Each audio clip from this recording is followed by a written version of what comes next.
Pues un saludo a todos y todas los que también estáis aquí, en primer lugar, y también en primer lugar, porque al fin y al cabo todos somos cariñosos para los que nos verán en las redes, sea en esta semana o vaya a saber cuándo. Desde luego que en la vida todos tenemos problemas, es más, la vida, valga la expresión, forma parte, los problemas forman parte de la vida. La cuestión está en cómo los afrontamos ante la misma situación. Y, por ejemplo, nuestros hermanos Elías y Diana nos podrían decir, dos gemelos, cómo afrontan de diferente forma, ¿verdad?, la misma situación. Todos en algún momento tenemos ganas de tirar la toalla y en algún momento pues esto nos ha sucedido, nos sucede, me atrevo a decir, nos sucederá. Hace ya algunas semanas empezamos esta serie y nos planteábamos en primer lugar, creo que lo que Dios ha prometido no lo puede cumplir. La siguiente ocasión nos planteábamos, ¿es mi problema demasiado difícil para que Dios lo solucione? Quisiera llevaros esta mañana al profeta Isaías, capítulo 41, versículos 10 al 13. Isaías 41, versículos 10, 11, 12 y 13. Y es un texto conocido que incluso cantamos muchas veces. No temas, porque yo estoy contigo. Creo que Eduardo, en la reflexión que hacía en la Santa Cena, pensando en Romanos 8, nos hacía la introducción totalmente a este texto. No temas porque yo estoy contigo, no desmayes porque yo soy tu Dios. No porque yo te lo diga, simplemente porque yo soy quien soy, te está diciendo el Señor. A veces los seres humanos decimos, no te preocupes, pero no damos una solución. Dios no nos dice simplemente un consejo, Dios nos da la solución. No temas porque yo estoy contigo, no estás tan solo como te piensas. No desmayes porque yo no soy cualquiera, yo soy tu Dios. Y es muy interesante, no dice yo soy Dios, sino tu Dios. Como desde el Génesis capítulo 1, me atrevo a decir, desde la creación, Dios quiere tener una relación no con el ser humano, sino una relación personal con cada ser humano. Dios no es genérico, Dios es personal. Porque yo soy tu Dios que te esfuerzo, siempre te ayudaré, siempre te sustentaré con la diestra de mi justicia. Y mira, todos los que se enojan contra ti, los que se enfadan, los que te ponen verde, serán avergonzados y confundidos. Leíamos antes el Salmo 37, está aquí reflejado. Serán como nada y perecerán los que contienden contigo. Buscarás a los que tienen contiendas contigo y no los hallarás. Serán como nada y como cosa que no es aquellos que te hacen la guerra. Como a hierba serán pronto cortados, leíamos en el Salmo 37. Porque yo soy el Señor tu Dios, quien te sostiene de tu mano derecha y te dice, permitidme, al oído te dice, no temas, yo te ayudo. Qué bendición. Ya con esto yo, para la expresión, diría, y aquí sería ya solamente para adorar a Dios suficiente, ¿verdad? Espero que en esta mañana lo que vayamos a reflexionar no añada nada, sino que complemente, valga la expresión, nos sirva para reflexionar en este texto. Por eso, cuando a veces uno tiene ganas de tirar la toalla, conviene preguntarnos de dónde me viene este desánimo y esta sensación de derrota. La palabra de Dios es fuente inagotable de ánimo. Me atrevo a decir, desde que el ser humano pecó, desde que nuestros primeros padres pecaron allá en Génesis capítulo 3, recordamos que hay palabras de ánimo. El Señor, la palabra primera de ánimo que le da es ¿dónde estás tú? Porque no hay nada más desanimado en la vida que encontrarnos perdidos. Mi madre, que ya tiene sus 91, casi 92 años, en estos días mi hermana me decía que pasa muchos momentos de angustia porque se encuentra desorientada. El Salmo 107 dice que anduvieron perdidos por la soledad sin camino. Y no es lo mismo estar solo que estar perdido. A veces nos encontramos así, y la palabra de Dios nos da muchísimas palabras de ánimo. ¿Dónde estás tú?, decía al hombre. El dolor, queridos hermanos, lo queramos o no, forma parte del la vida. Me gusta un autor que consultaba estos días, dice, trata de excluir la posibilidad de sufrimiento que el orden natural y la existencia de la libertad de la voluntad involucran. Trata de excluir todo eso y encontrarás que has excluido la vida misma. Repito, trata de excluir la posibilidad de sufrimiento que el orden natural y la existencia de la libertad involucran y encontrarás que has excluido la vida misma. Esta mañana un titular de prensa que veía online nos hablaba de que la gente ansía la felicidad y más que la felicidad, decía esta persona, lo que ansía es evitar el sufrimiento y el incremento de ansiolíticos y de pastillas en todo este tipo de... Y no tengo nada contra el noble gremio de los farmacéuticos, Dios me libre, pero se ha incrementado potencialmente y exponencialmente en los últimos años. Dios, queridos hermanos, a sus hijos también nos permite vivir momentos duros. Jesús, una de sus últimas palabras antes de empezar la pasión, Juan 16, en el mundo tendréis aflicción. Menudo discurso nos metió Jesús. Pero confiad, yo he vencido al mundo, yo estoy con vosotros. Isaías 41. Dios permite que vivamos momentos difíciles. Pero Dios nos ha prometido que en todo momento Él estará con nosotros. Como un padre se compadece de sus hijos, así se compadece el Señor de los que le respetan, porque Él sabe de qué estamos hechos. Se acuerda de que somos solamente polvo. Salmo 103, 13, 14. Y hay una expresión que a mí me llama la atención, que en un momento determinado, y a veces creo que es bueno usar la imaginación, entiéndase, en el sentido correcto, sin perder los estribos, pero a veces es bueno meternos en el papel de ciertas personas. El otro día cuando Pablo predicaba el domingo pasado, por ejemplo, sobre Daniel en el foso de los leones, me imaginaba un poco en el foso de los leones. Y en esta mañana quiero que nos metiésemos un poco en la piel del apóstol Pablo en el momento del naufragio, capítulos 27 y 28 de Hechos. ¿Cómo estaríamos nosotros? ¿Y qué es lo que dice Pablo? Pablo le dice, oye, aquí sálvese quien pueda, menudo desastre nos espera. ¿Qué dice? Tened buen ánimo. Y lo dice a los que están con él en el barco, porque todos allí estaban desesperados. ¿Acaso Pablo no estaba pasando también un naufragio? ¿Acaso Pablo no se le movía el barco igual que a los demás? Pero Pablo era el único que tenía una relación con Dios. Y cuando hay palabra de Dios, cuando hay alimento de Dios en nuestra vida, aún el peor naufragio que podamos vivir, es momento para buscar al Señor, para tener ánimo. Y Pablo dice, tened ánimo, y se lo dice, menudo pasaje iba en aquel barco. ¿Sabéis quiénes eran los que iban en el barco? Iban presos, carceleros, y los presos, y sobre todo los carceleros de hoy en día, al lado de aquellos no tienen nada que ver. Allí lo menos que un carcelero hacía era soltar una bofetada. Y si había que matar al preso, se le mataba y después investigábamos. Imaginaros los compañeros de pasaje. Y a eso se les dice, Pablo, tened ánimo. Pablo tenía motivos para el desánimo. No solamente Pablo no estaba en un viaje, en un crucero por el Mediterráneo, estaba en el Mediterráneo, pero no estaba en un crucero. Pablo iba preso. No sé si habéis estado alguna vez en una cárcel. Yo cuando las he visitado, he estado en la cárcel, obviamente, como ministerio. La sensación que tú tienes de estar allí dentro no es precisamente la más agradable. Y yo me imagino, si yo estuviese en ese momento allí esposado, no sé, con cepo, lo que sea. Bueno, lo del cepo no he visto, lo de las esposas lo vi muchas veces. ¿Yo cómo estaría? Y yo estoy ahora para decir que tengo ánimo y sabiendo lo que le iba a pasar. Él intuía que cuando iba a Roma seguramente no volvería. Y teniendo unos compañeros de pasaje como aquellos, el barco se estaba haciendo trizas. El barco, ¿recordáis? Naufragaron. Y él dice, tened ánimo. Ay, Pabliño, por favor.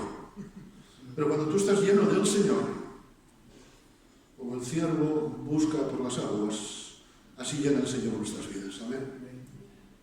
La presencia de Dios en su vida a Pablo le hace ver una perspectiva diferente a la de los demás. Los demás ven un naufragio, Pablo ve una oportunidad de la presencia de Dios. Por eso Pablo, cuando escribe a los filipenses, escribe, regocijaos en el Señor siempre. Espera, que había un hermano un poco sorbeta en la congregación de Filipos. Otra vez os digo, regocijaos. Seguramente el sordo de Filipos era yo. Porque muchas veces a mí me cuesta regocijarme en el Señor. No sé a vosotros, a lo mejor no.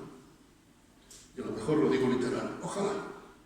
Pero todos, ¿verdad? Nos cuesta, que entiendo, bromas aparte, regocijarnos en el Señor. Regocijarte en medio de un naufragio, regocijarte en medio de la florinata de la sociedad. Pues el Señor dice, tened ánimo, porque yo estoy contigo. No temas, porque yo estoy contigo. No desmayes, porque yo soy tu Dios, que te da las fuerzas. Menos mal, y lo haría Dios por ahí. Yo os lo confieso, queridos hermanos, todos tenemos algún naufragio, todos pasamos algunos momentos de dificultad. Estos días pasados, por circunstancias, en el caso he pasado momentos así.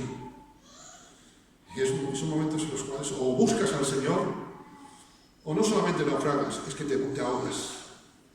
Dios puede permitir naufragios en nuestra vida, pero nunca permitirá que nos ahoguemos. Recordemos el caso de Jonás. Frente a la dureza de la muerte de un ser querido, frente a un fracaso en la vida, todos tenemos fracasos, cada uno sabe sus fracasos, pero incluso frente a una enfermedad que no nos esperamos, frente a un desánimo, frente a veces a un fracaso. ¿Cuántas personas han ido a trabajar el lunes y se han encontrado que estaban en la calle? ¿Cuántas personas, cuando la crisis de 2008, se desesperaron? Y todos vivimos momentos así. Y humanamente nos hace sentirnos derrotados. Y el apóstol Pablo a los tesalonicenses, que era una iglesia, ojalá nosotros fuéramos como ella. ¿Recordáis? La iglesia de Tesalónica era una iglesia que no es que esperase la venida del Señor, es que estaba desesperadita. Y a esa iglesia le dice, no os entristezcáis como los que no tienen esperanza. El apóstol Pablo lo dice, es pecado entristecerse. Lo que es pecado es no tener esperanza. Tristezas vamos a tener todos. De hecho, sentir tristeza ante un fracaso, ante una pérdida, no es pecado alguno. Forma parte, como decía la frase esta anterior, de nuestra existencia. Jesús sintió tristeza cuando asesinan, y recordáis que degollaron, es decir, le cortaron la cabeza literalmente a su primo Juan el Bautista. Se tenían 6 meses. Es muy fácil pensar cuántos juegos tuvieron infantiles los dos primos, Jesús y Juan. Cuando a ti te dicen que ha muerto quizá alguien con quien te criaste, y ya te digo, cuando lo han degollado, ¿cómo puede ser eso, verdad? Jesús lloró ante la muerte de un amigo suyo. ¿Quién no ha llorado ante la muerte de un ser querido? La iglesia primitiva sentía tristeza, sentía dolor por lo que sufría en los primeros años. La iglesia actual, la persecución, sigue teniendo tristeza. Pablo no dice que no tengamos tristeza, sino que no tengamos desesperación. Es decir, que no tiremos la toalla, porque a veces tenemos ganas de tirar la toalla. Dios siempre estuvo, está y estará. Y lo bueno no es que estuvo, eso es una bendición pasada. Lo genial es que está, y lo excepcional, lo milagroso es que seguirá estando con nosotros en nuestras contrariedades, en nuestras luchas, en nuestras guerras y en todas nuestras batallas. Decía nuestro hermano Eduardo leyendo Romanos que en Cristo somos más que vencedores. Nunca hay victoria si no hay lucha. Nunca hay victoria si se tira la toalla.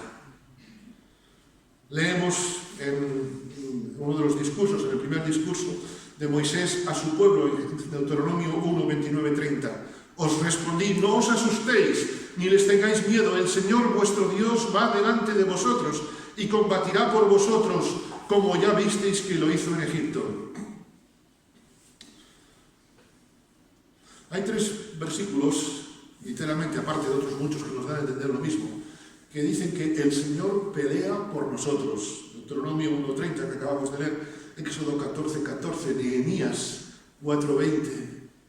Desde luego Nehemías, lo vamos a ver en esta mañana, recordemos la reconstrucción del templo. Si hubo alguien que tuvo ganas de tirar la toalla, o tuvo, más que ganas, motivos, sería Nehemías.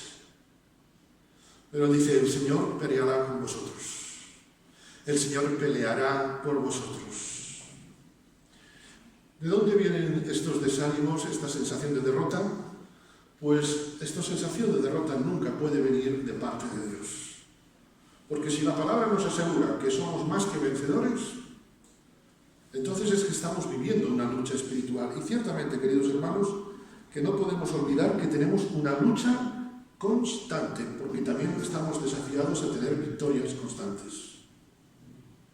Es más, el enemigo siempre tratará de destruirte, de destruirme, de desanimarme, de que incluso nos rindamos antes de luchar. Y recalco esto, el enemigo tiene ganas de que nos rindamos antes de luchar. ¿Recordáis? Goliat y el pueblo de Dios. Todos tenemos algún Goliat que vencer. La presión que soportaba Israel, la presión psicológica, mental, que tú quieras, de armamento, de números, era tremenda. ¿Por qué? Porque se centraron en el problema y no se centraron en buscar a Dios. Tenían más sed de números que sed de Dios. Los problemas son grandes en tu vida, en la mía, pero Dios es infinito. No sé si habéis visto, no, seguro que sí, en Galicia que caramba, nubes negras. Hay muchas veces nubes negras que nos impiden ver el sol. Pero si podemos ver las nubes es porque la luz del sol está detrás. El pueblo de Dios sabía que Dios estaba con ellos. Pero en vez de lo sabían como algo teórico, si me permitís, como algo religioso. Pero ellos miraban más a Goliat, miraban más al gigante que al Todopoderoso. Miraban más al gigante que al infinito. Por eso ellos se sentían con ganas de abandonar. El enemigo usará personas, usará situaciones, usará palabras, usará confusiones para que haya desaliento en nuestro corazón. Y si tenéis dudas, os animo a leer el libro de Job. La que tenía que ser, digamos así, su uña y carne, le dice muérete y maldice a Dios. Y luego le llegan los 3 prendas, los 3 amigos. Y en aquello más que amigos parecía una banda. Con muy buen corazón. Pero Job se aferró una y otra vez. El deseo de Satanás, queridos hermanos, si me permitís, el deseo de Satanás no era que Goliat venciese a Israel, sino que Israel fuese derrotado. A Goliat le importaba muy poco el pueblo filisteo, lo que le importaba era destruir al pueblo de Dios. Porque los de filisteos eran pueblos suyos. El enemigo quiere destruirte, quiere destruirnos. Usó Satanás a Goliat, al pueblo filisteo, con su instrumentación, con sus armas de guerra, no para tener victoria sobre Israel, sino para que Israel se rindiera incluso antes de luchar. ¿Recordáis? Tengamos los ojos alertas. Uno que fue engañado por Satanás y que salió derrotado, pero después fue transformado por el poder de Dios, nos dice: sed sobrios y velad, porque vuestro adversario el diablo anda como león rugiente buscando a quien devorar. Primera de Pedro 5:8. En la versión La Palabra traduce: no os dejéis seducir ni sorprender. Vuestro enemigo, el diablo, anda como león rugiente buscando a quien devorar. Y en este mundo de tantas sorpresas, hemos tenido hace poco la Navidad, en este mundo de tantas luces falsas, pidamos a Dios que, como a los magos de Belén, la luz de su presencia sea la que nos guíe hacia su presencia. Amén. Queridos hermanos, es tiempo de tomar decisiones. como Josué planteó al pueblo. Somos libres, pero responsables de creer las artimañas del enemigo o de creer las promesas de Dios. Pablo le dice a los filipenses: todo lo puedo en Cristo que me fortalece. Todo lo puedo en Cristo que me da las fuerzas. Nuestro texto de Isaías 41:10 que dice, es Filipenses 4:13 del Antiguo.